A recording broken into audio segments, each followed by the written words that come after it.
بھول گئے آؤ سے آؤ سے آؤ سے آؤ سے آؤ سے آؤ سے آؤ سے آؤ سے السلام علیک یا رسول اللہ السلام علیک یا امیر المومنین السلام علیک یا فاطمة الزہراء سیدۃ النساء العالمین السلام علیک یا حسن المجتبی السلام علیک یا ابا عبداللہ الحسین وعلى أرواح التي حلت بقضائك عليك مني سلام الله أبدا ما بقيت بقي الليل والنهار ولجعل الله آخر العهد مني لزيارتكم السلام على الحسين وعلى علي بن الحسين وعلى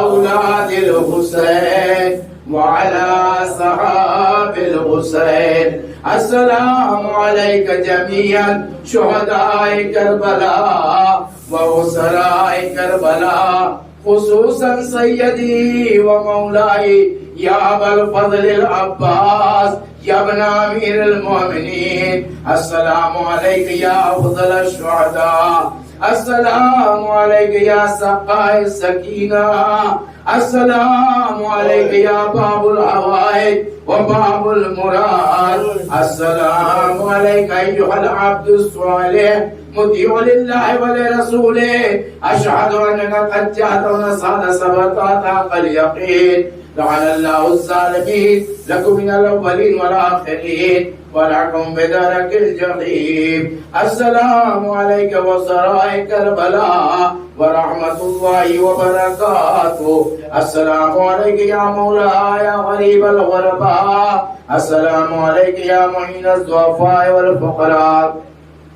السلام عليك يا أبا الحسن علي بن موسى الرضا راضي بالقدر والقضاء روحي جسمي ونفسي مالي لك الفداء السلام عليك يا أختك فاطمة المعصومة ورحمة الله وبركاته السلام عليك يا مولانا صاحب العصر والزمان الأمان الأمان الأمان السلام عليك شريك القرآن السلام عليك مظهر الإيمان السلام عليك ولي المنان السلام عليك إمام زماننا هذا عجل الله تعالى فرجك وسعل الله تعالى مخرج ظهورك السلام عليكم ورحمة الله وبركاته